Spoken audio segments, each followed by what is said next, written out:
the whole bike just feels less stable to me than it did before.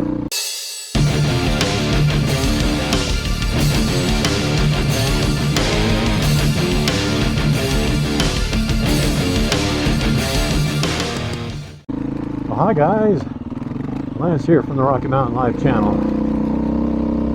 I'm out on a late June ride with my buddy Steve. And this is more of a Dualsport ride, but I've never done one here. We are climbing a mountain. I think it's going to be all uphill for a while. Whoa!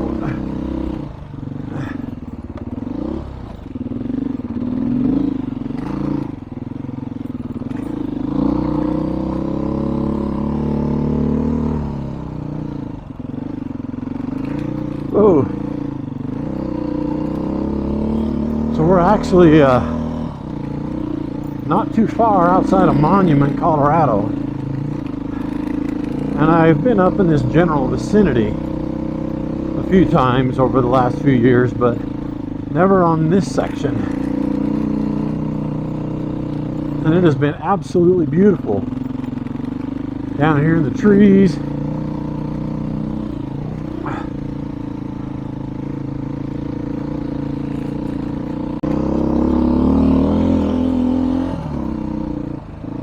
Seen a lot of people out today. It's a Wednesday. I think it's because it's kind of close to town.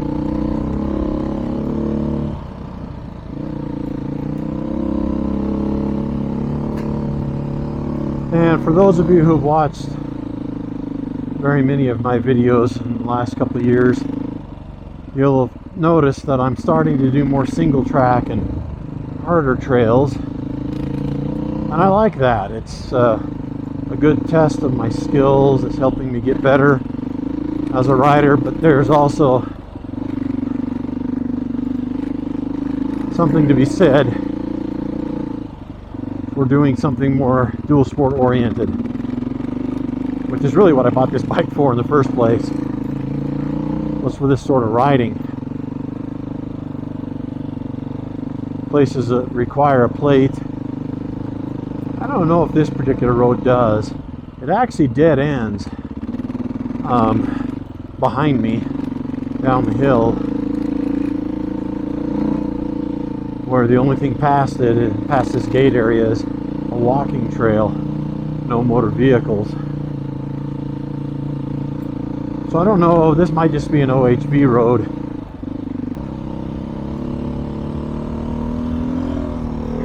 But if you're looking for something that may not be quite as challenging, especially if you've got somebody that's newer to riding, places like this are great. There's whoops and some things, whoa, and the loose sandy gravel that's ever present here in Colorado to provide a challenge. But you got enough space on the road that you don't feel like you're going to fall off the mountain at any moment. If you slip a little bit, slip off the trail.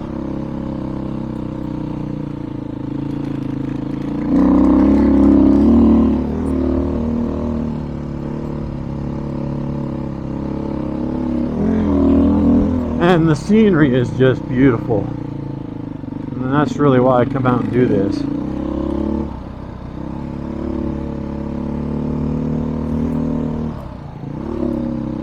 This is all pretty much uphill.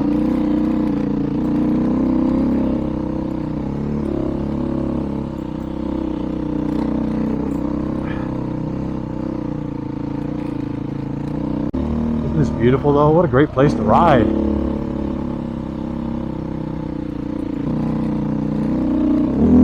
Ooh. Still kind of getting used to these new tires. And it's only my third ride on them. So I can't judge too harshly too soon. I feel like they should be scrubbed in by now. The rear one certainly looks like it's already chunking and things. But I don't feel like this tire bites as well as the one I had before, the Shinko 505 Cheater. Now, this is a Tusk Recon hybrid.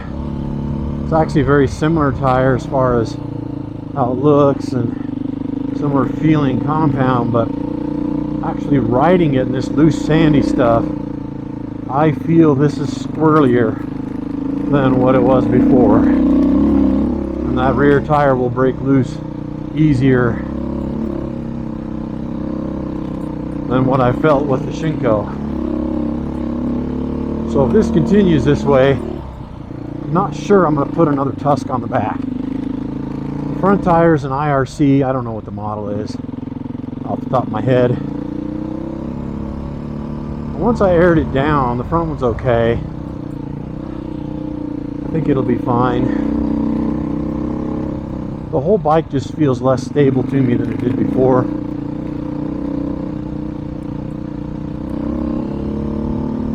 But if I get my weight forward just a little bit on these corners, weight that front tire a little bit more, it grabs pretty good. So I just have to be a little bit more careful, I think.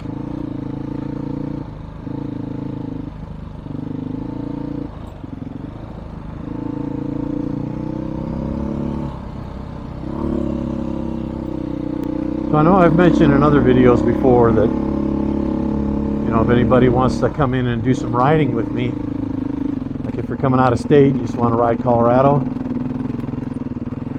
and you're not looking to go through the rock garden at Taylor Park and all that really difficult single track stuff that a lot of this state has, if you're like me and you're not really wanting to do that, you want to do something a little less strenuous, I got places I can take you that are like this, that are beautiful, just great views.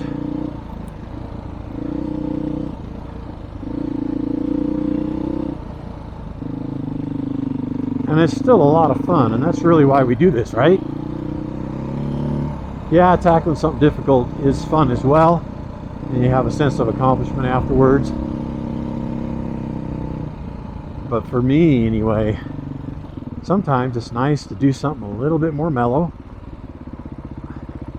that requires a little less concentration and allows me to look around a little bit more at my scenery.